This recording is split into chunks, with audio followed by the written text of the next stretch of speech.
Salut à tous, c'est Vincent, vous êtes sur Vincent Quête, c'est la série de l'été, je vous parle de la Révolution française. Aujourd'hui, zoom sur la Terreur et Robespierre, et n'oubliez pas, toutes les vidéos de cette série sont disponibles dans une même playlist, rendez-vous dans la description.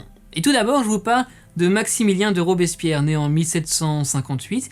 Il est l'une des principales figures de la Révolution française, la majeure et la plus controversée peut-être même. Jeune orphelin de la petite bourgeoisie de province, il a grandi à Arras et est devenu avocat.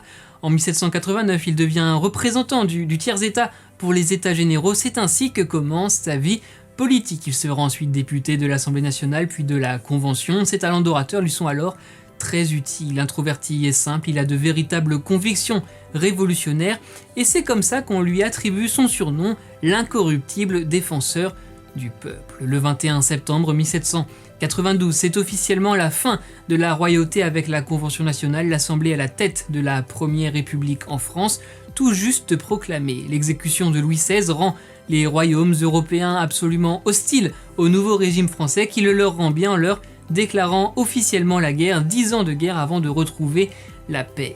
En plus de ce contexte régional, il y a de nouvelles révoltes latentes prêtes à exploser à l'intérieur du pays. Elles sont en partie liées à une nostalgie de la monarchie constitutionnelle, mais aussi en lien avec un mouvement contre-révolutionnaire qui grossit. Et parmi ces révoltes, étude de cas sur une en particulier, la guerre de Vendée. C'est une vraie guerre civile qui a opposé de 1793 à 1796 les républicains aux royalistes, respectivement les bleus et les blancs. C'est la plus grave des insurrections, avec entre 150 000 et 200 000 morts au total sur cette période. En proportion, ça représente jusqu'à un quart de la population de ce territoire, parfois un peu plus sur certaines communes. Retour à Paris. À cette époque, on peut couper en deux la Convention nationale. D'un côté, les montagnards, les révolutionnaires les plus radicaux, et de l'autre côté, les Girondins bien plus modérés. En 1793, les montagnards excluent les Girondins de la Convention et en prennent la tête. Ils sont donc seuls au pouvoir,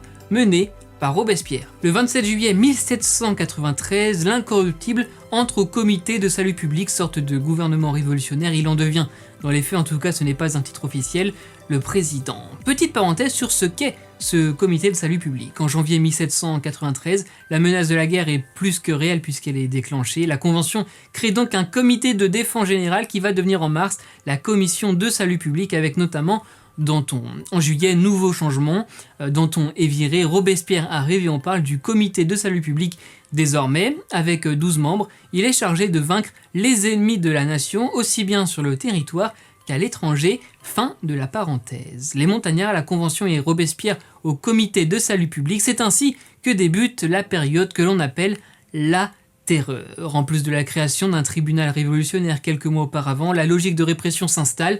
Le comité de salut public va faire adopter plusieurs lois, dont la mobilisation générale pour faire la guerre aux régimes étrangers. Il y a aussi en septembre 1793 la loi des suspects qui permet de faire condamner sur une simple dénonciation, tout comme la volonté de supprimer du quotidien des Français la religion, allant jusqu'à l'emprisonnement et l'exécution des membres du clergé qui résistaient. Si ce tableau est très sombre, on ne parle pas de la terreur pour rien, cette période amène aussi des lois pour plus d'égalité, comme la loi du maximum qui fixe un plafond pour les prix de certains produits du quotidien et une aide aux plus démunis. C'est aussi à ce moment-là qu'est votée pour la première fois l'abolition de l'esclavage, toutefois rétablie 8 ans plus tard. Sauf que le régime de Robespierre s'enferme dans sa logique de répression totale, répression pour tous ceux qui ne sont pas en accord avec les montagnards. Après quelques victoires dans la guerre face aux royaumes européens, le calme semble revenir en France chez des Français qui réclament la fin de ce régime de la terreur. Parmi eux, Danton, ancien membre du comité de salut public dans sa première forme, j'en ai parlé, Danton,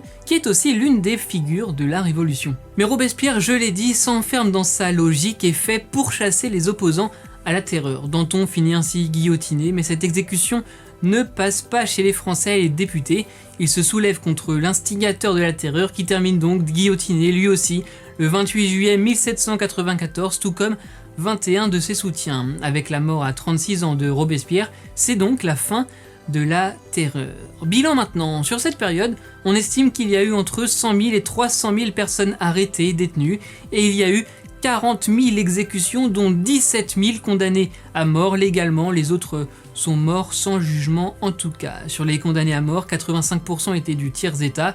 Un chiffre, en 6 semaines à l'apogée des condamnations, on a dénombré 2554 condamnations à mort, ce qui fait 61 condamnés à mort par jour en moyenne. Et si le bilan humain est plus qu'impressionnant, vous venez de le voir, le patrimoine aussi a été affecté par la terreur, et notamment le patrimoine religieux, avec de nombreuses églises détruites. Après la terreur, on reste dans la Première République, mais on passe au Directoire qui succède à la Convention, qui est d'ailleurs dissoute. Dans l'organisation du pouvoir, un but: éviter toute dérive autoritaire, tyrannique, voire même dictatoriale, qu'on avait pu le vivre un peu pendant la terreur. Le Directoire, c'est un régime où le pouvoir exécutif est partagé par 5 directeurs et où 2 chambres s'occupent du pouvoir législatif, un régime peu populaire qui va mener à Napoléon Bonaparte. C'est donc sur cela que se termine cette vidéo. Merci à tous d'avoir été au rendez-vous. On se retrouve très vite, je l'espère.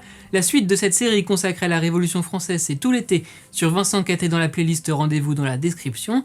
L'actu et les infos, c'est sur les réseaux sociaux. Bon été à tous et n'oubliez pas, soyez heureux, restez curieux.